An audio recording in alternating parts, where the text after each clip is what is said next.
básicamente saber escuchar motivados por el amor a los hijos, ¿ah?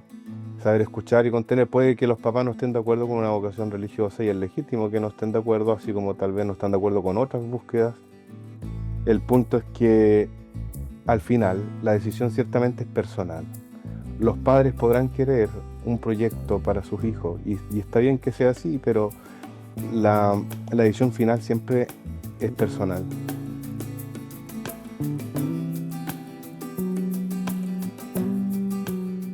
Bienvenidos y bienvenidas a este que es nuestro último capítulo de esta segunda temporada de Corazón Inquieto. Bienvenido a esta experiencia y bienvenida a acompañarnos para que este sea realmente un momento donde podamos conocer un poco más de la espiritualidad agustiniana y, como siempre, invitar a todos aquellos que tengan un deseo vocacional para que nos escuchen atentamente y así, a través de nuestras historias, tú también puedas decidir la historia de tu vida. El día de hoy, en este último capítulo, nos acompaña un hermano muy querido por todos. Nos acompaña el padre Juliano Viveros. Bienvenido, querido hermano. Gracias, hermano. Muchas gracias. ¿Cómo estamos? Bien, gracias a Dios. Muy bien. Qué bueno, pues. Yo te decía cuando nos estábamos preparando, siéntete como en el living de tu casa. Me siento porque aquí estamos en el living de la casa. Así es.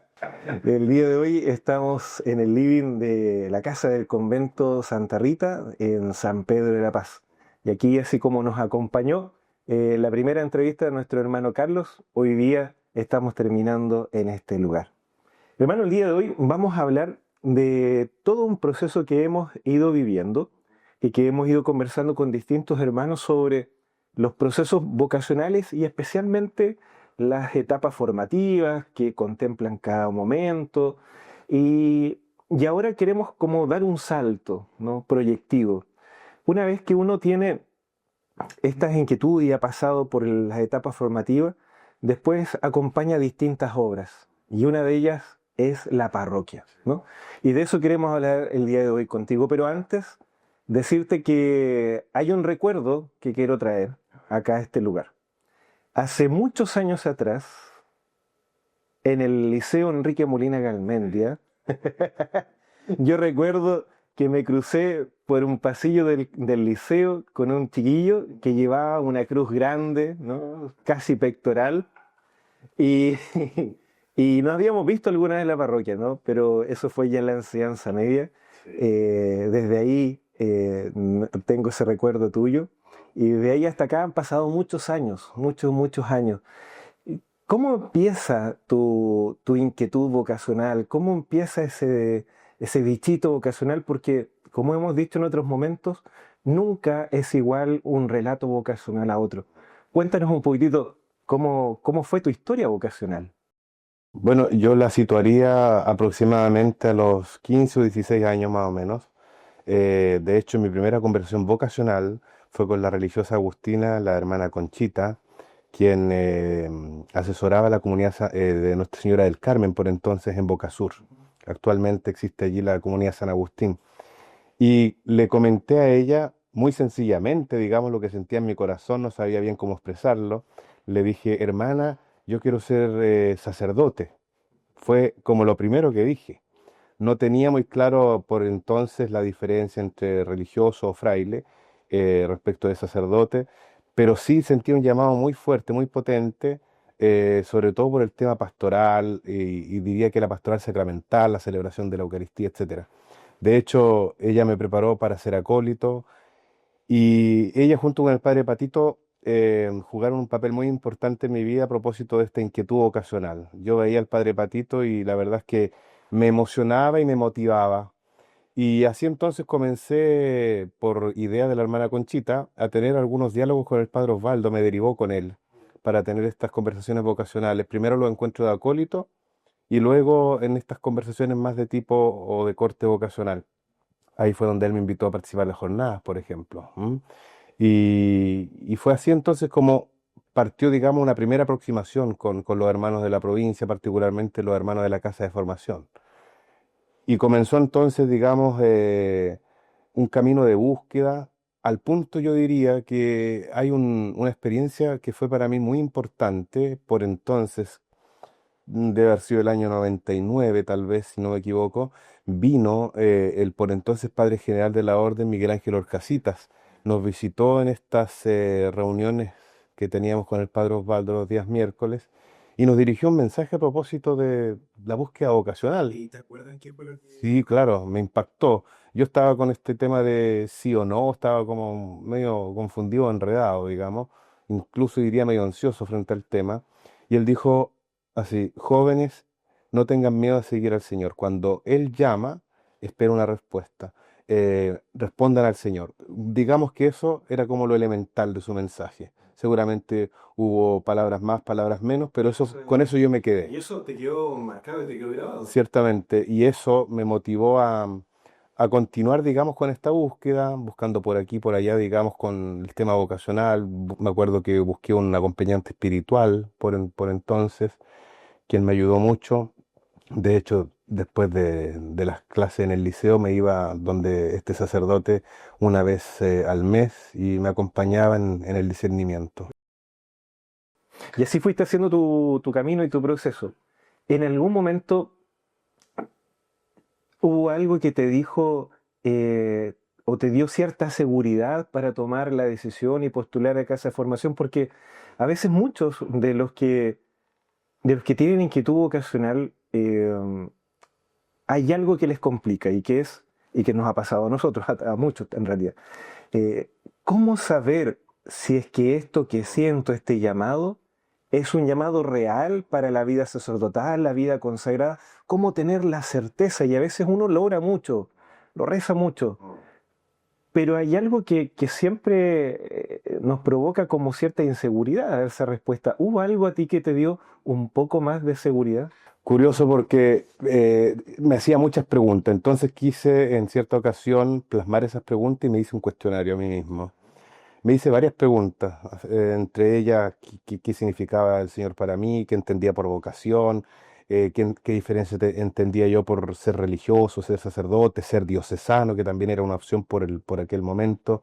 eh, por qué consagrar la vida al Señor y no, por ejemplo, formar una familia. Me hice todas esas preguntas y me las respondí, incluso recuerdo, antes de ir a la jornada vocacional de ese mes, le presenté este cuestionario al que era el párroco de entonces y me dijo, ya, yo te voy a apoyar con los medios para que puedas seguir yendo a las jornadas. Fue significativo eso. Eh, Espera, el párroco de acá de San Pedro. sí, por entonces, Ya, sí. ¿de dónde ahora tú eres párroco? Claro, exacto. Sí. Y curioso porque a propósito de tu mención del liceo, quiero resaltarlo también. Allí trabajaba como enfermera una señora por quien tengo mucho aprecio, que en cierta ocasión, por algún tema de salud, me enviaron a que ella me pudiera ver, revisar, etcétera. Y comenzamos a conversar y se dio este tema vocacional, salió allí.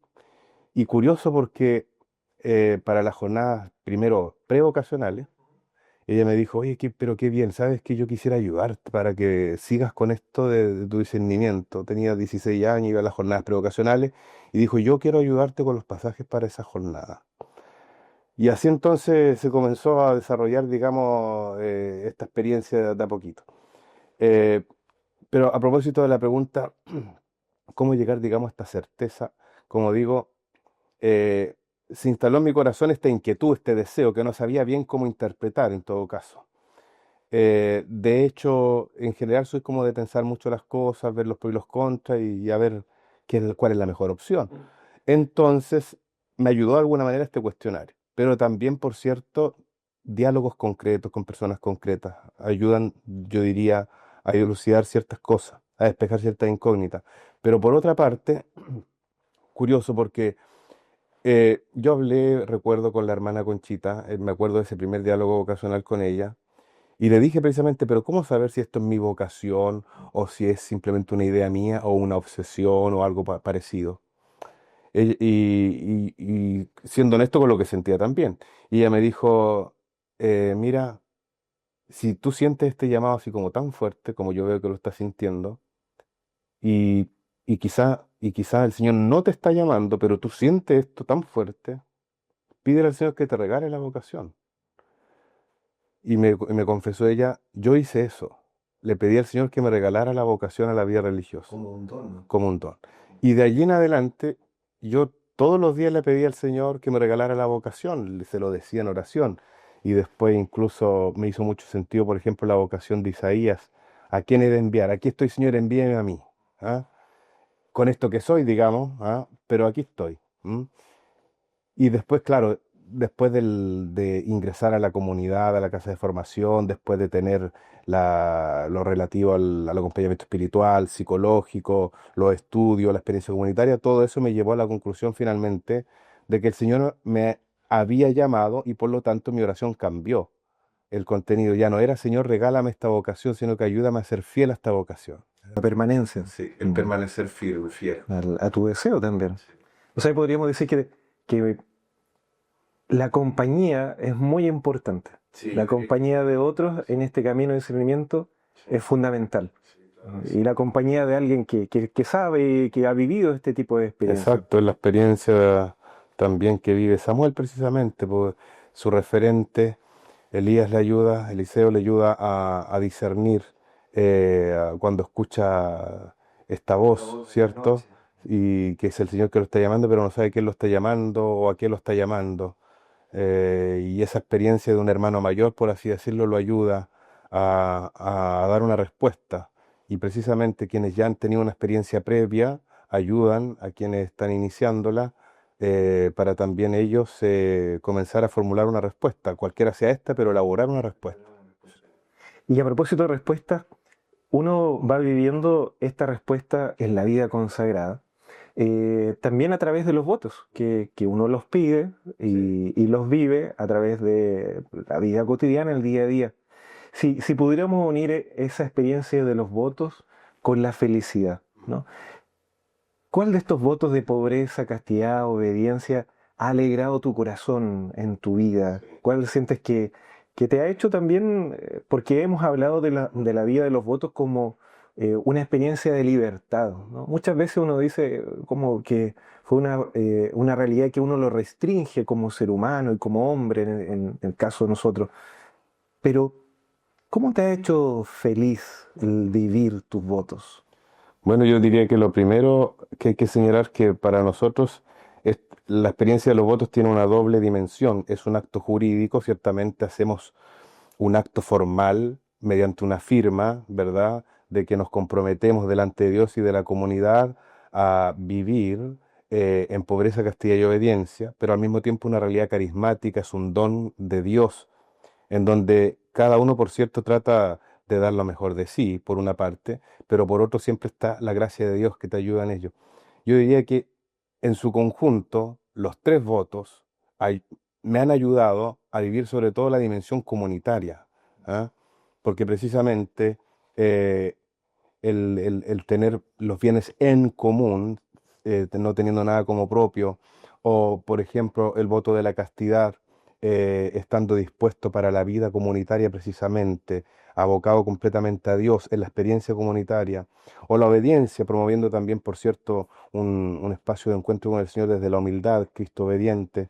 Creo que los tres votos se configuran y se encuentran como un elemento común que ayudan precisamente a vivir la vocación religiosa en este caso, y los tres, claramente con sus énfasis, me han ayudado sobre todo a encontrarme con el Señor y con la comunidad. Hoy en día, tú decías, y yo también mencionaba que estamos en este lugar que es en la parroquia que tú acompañas, ¿no? Pero con esta característica principal que tú en un momento discerniste, la vida diocesana, la vida consagrada, ¿no? ¿Qué es aquello que hace particularmente significativo de que tú seas un pastor dentro de una comunidad consagrada? De hecho, en su momento, como decía hace un rato, me planteé la posibilidad del sacerdocio en la vida diocesana debido a que el monitor de confirmación era un seminarista diocesano, entonces tenía como referencia aquello. El primer acompañante espiritual también lo fue, y era un sacerdote diocesano, entonces estaba como eso allí. Pero el conocer esa experiencia y el conocer sobre todo la dimensión comunitaria que pude apreciar en las jornadas con los hermanos de la casa de formación, eso fue lo que realmente hizo cambiar, digamos, mi orientación y me llevó a tomar esta decisión de optar más bien por la vida religiosa porque es esencialmente comunitaria. Y si bien estaba por una parte esta dimensión del ser pastor, de celebrar los sacramentos, pero sentía yo que no podía privarme de la riqueza de la vida comunitaria, de compartir la vida con otros. Y en ese sentido creo que incluso el padre Patito lo decía en algún momento, no hay mejor posibilidad de ejercer el sacerdocio que siendo un religioso, porque ahí estás con tu hermano y tienes el apoyo, la contención, la ayuda, el auxilio, la experiencia de sentir que hay otros que están en el convento aguardando por ti, esperándote. Entonces, todos esos elementos ciertamente influyeron finalmente en mi toma de decisión. A propósito, tú recién decías esto de que hay gente esperándote, ¿no? De tu compañía como pastor. Cuéntanos un poquitito, ¿cómo es un día con el padre Juliano? A ver, ¿cómo podría decirlo? Yo diría que es un espacio de escucha, de diálogo y de proyección, como esos tres elementos, de, de escucha de la realidad, de ver cuál es la realidad en la que estamos insertos, cuál es la situación emergente tal vez que requiere de alguna solución, buscar tal vez las personas adecuadas para trabajar en conjunto para llegar a una solución y proyectar, planificar, organizar la pastoral con otros. Y creo que eso es fundamental, sobre todo en este tiempo en que se nos invita a la sinodalidad, pero ya en todo caso desde nuestro propio carisma, ¿verdad? Que es esencial porque es identitario para nosotros. A veces ciertamente hay alto y bajo en esa experiencia, pero está siempre el deseo y la tensión de que esto no se pierda porque es lo propio nuestro, ¿no? La dimensión comunitaria. Entonces, en ese sentido, yo creo que básicamente mi experiencia de pastor ha sido siempre de aprendizaje. De hecho, yo he tratado, y conscientemente, de aprender mucho sobre todo de mis hermanos mayores. He observado mucho a tal o cual padre, tal o cual sacerdote que hizo aquí, que hizo allá, que resolvió tal o cual situación de esta manera, y siempre como tratando de integrar. ¿Ah? Y a veces en los cíclicos de la vida se repiten ciertas cosas, entonces aparecen esas como opciones, pero desde la perspectiva del presente. Y yo creo que eso sobre todo me ha ayudado mucho, ¿ah? A ver, escuchar y aprender de los hermanos mayores a este respecto. Y también, por cierto, estar atento a iniciativas, independiente de que no venga un hermano mayor, tal vez de un hermano menor o de quien sea, cómo enfrenta o afronta un desafío y cómo ha llegado a resolverlo. Y en el acompañamiento, ¿qué cosas haces? Porque a veces hay algunas personas que nos mencionan y que dicen, no, ustedes rezan todo el día, ¿no? Y se lo pasan rezando, ¿no? Podrían a veces incluso aportar un poco más con lo que hacen. ¿Qué es lo que haces tú, aparte de rezar también? Pues si es algo propio de nuestra vida. Básicamente estar disponible para la iglesia. De hecho, he tratado de responder a algunas situaciones. Estando primero en el Colegio San Agustín de Concepción, cuando llegué a trabajar en la pastoral, nació allí la posibilidad de servir en el ámbito de la pastoral carcelaria con un grupo de apoderados. Después, cuando llegué de párroco allí, la posibilidad de servir como en el hospital y después eso desembocó en un nombramiento de capellán. Eh, por otra parte, el estar disponible y dispuesto a donde se presentan situaciones que quizás nadie está considerando, me refiero a nivel de nosotros como pastores o de, no necesariamente de la orden, sino que tal vez del clero secular. Si hay algún aspecto en donde alguien te pide ayuda y no está siendo abordada esa situación o no se está respondiendo a esa necesidad, el tratar de estar disponible, ya sea con ideas, con propuestas o con alguna asesoría o de frente con alguna ayuda en específico. Entonces, en ese sentido, creo que mi vocación en ese sentido ha estado como siempre, siempre como muy abierta y trato de ser muy dócil al Espíritu Santo también respecto de las situaciones que va presentando y viendo dónde estoy siendo necesario, dónde es necesaria tal vez mi comunidad, dónde poder servir desde la experiencia comunitaria y enfrentar las situaciones. Yo me imagino que de todas maneras eso igual implica una demanda muy importante porque esta parroquia del Buen Pastor tiene muchas comunidades. tiene muchas capillas, por lo tanto, también muchas exigencias, ¿no? De acompañamientos pastorales. Pero eso también nos enriquece, ¿no? Nos agota, pero también enriquece. En esta mirada de iglesia para el día de hoy, en nuestras realidades presentes, ¿cómo, cómo imaginarías o cómo te gustaría imaginar la iglesia hacia un futuro? Bueno, a propósito primero del comentario que haces de la realidad de la parroquia, creo que sí, de hecho, esta comunidad parroquial se destaca una por la gran jurisdicción que la compone, un territorio muy grande, tiene 9 comunidades eclesiales, eh, y todo hay que multiplicarlo por 9, por lo tanto, o casi todo. Sí, ujú, exacto, exacto, todo aquello. Entonces creo que ahí lo esencial es sobre todo, primero, la coordinación interna como comunidad religiosa y lo segundo, la responsabilidad que tienen los laicos. Y en ese sentido creo que ahí puedo responder la pregunta. Em, Creo que la estrategia que como iglesia debemos asumir y que de alguna manera en todo caso ha estado presente en algunos momentos importantes de la historia de la iglesia es que la experiencia comunitaria es fundamental para servir a toda la iglesia. Es decir, desde la experiencia de, de sentirnos verdaderamente involucrados en un proyecto común que es la extensión del reino.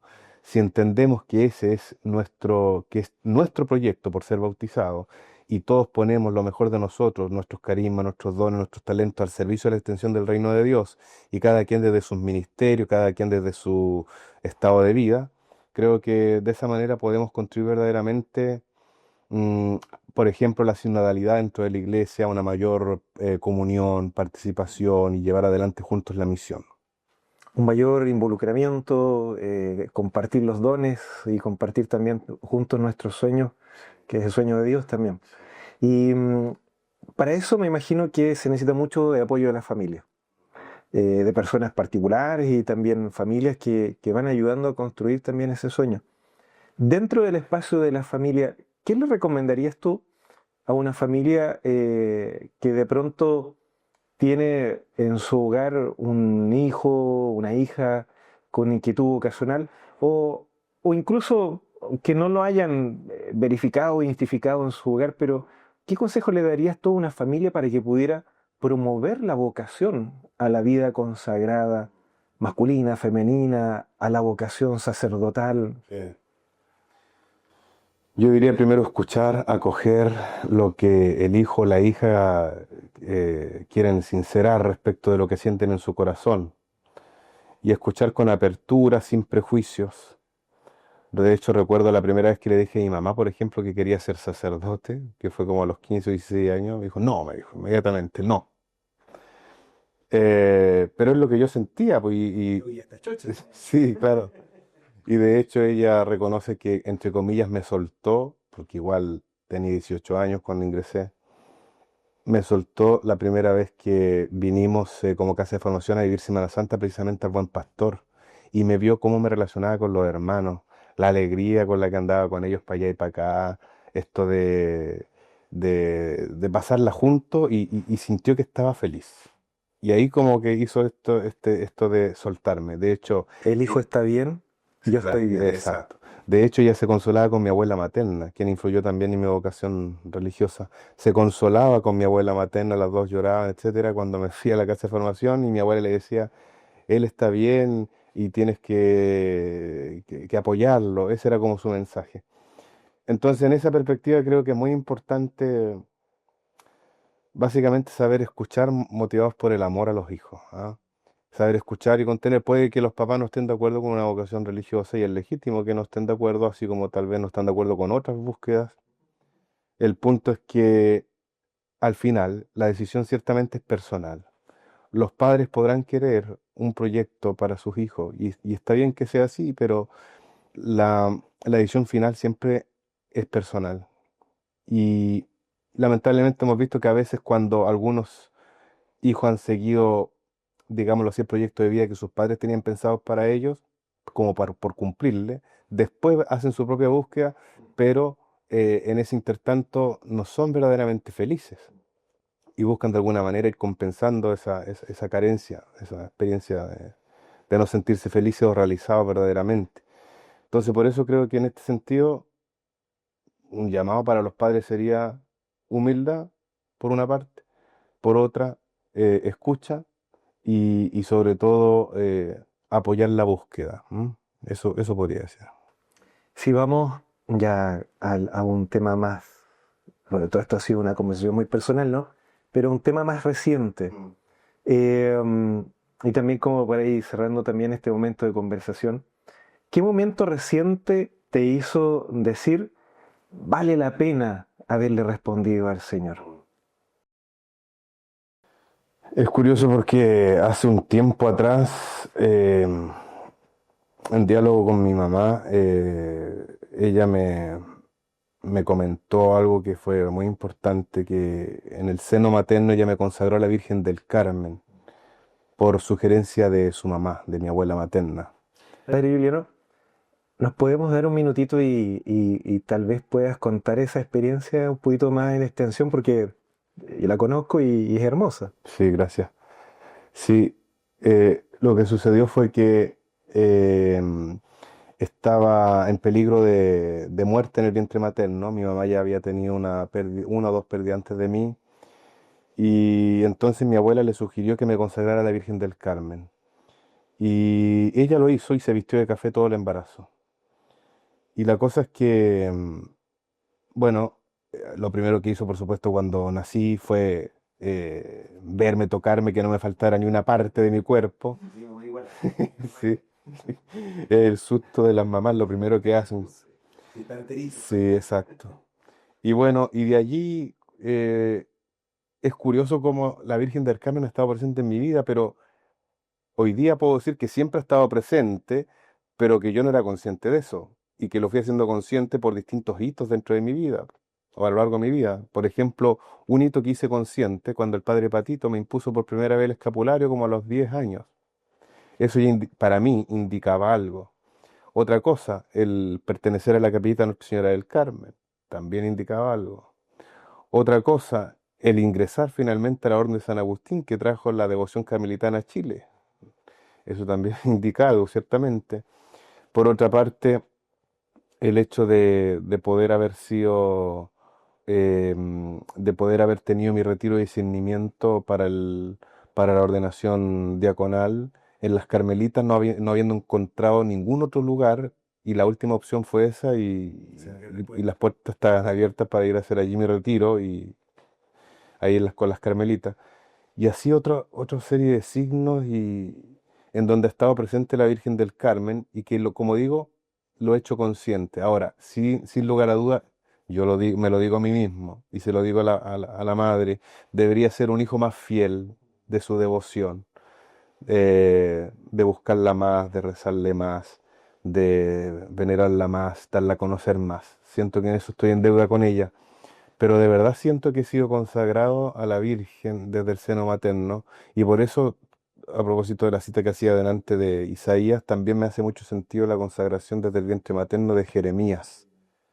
Entonces, digamos que mi vocación ha estado marcada por estas dos experiencias fundamentales de haber sido consagrado en el vientre materno por una parte, y por otra, eh, el haber sentido el llamado por parte del Señor, no tener la claridad si era llamado por parte de él o no, hasta que llego a esta convicción y, digámoslo así, como que suelto y pido más bien la ayuda para ser fiel y perseverar.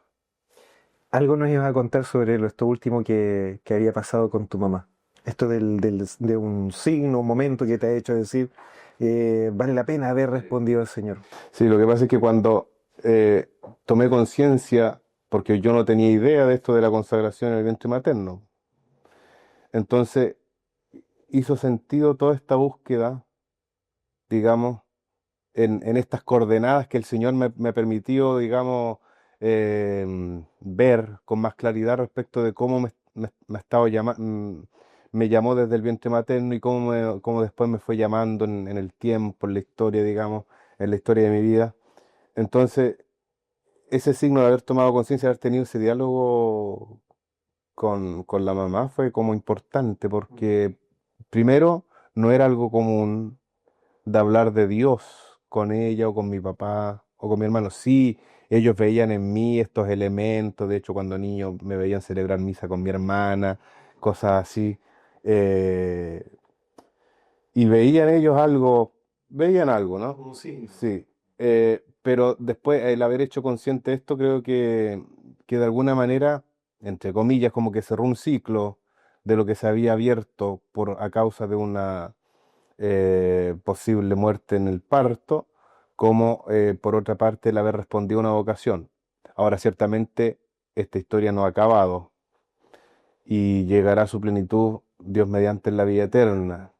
Y ahora yo procuro y trato, sí, de ser fiel al Señor, eh, desde mis debilidades, de mis pobrezas, de mis carencias, y trato. En ese sentido, siento que por empeño no me quedo, digámoslo así.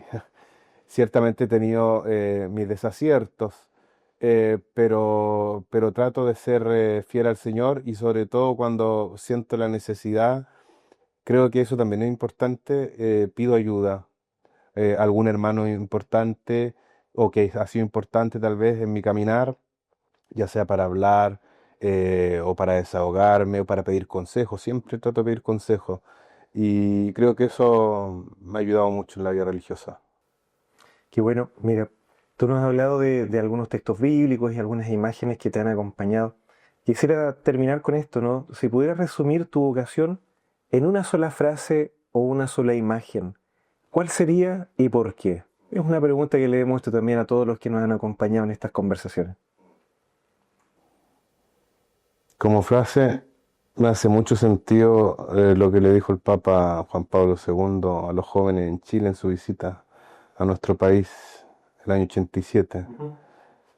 Jóvenes chilenos, no tengan miedo de mirarlo a él. Y también me hace mucho sentido, digamos, lo que dijo a continuación. ¿Qué veis? ¿Un gran sabio? Sí, pero es más que eso. ¿Un reformador social? Sí, pero es mucho, mucho más.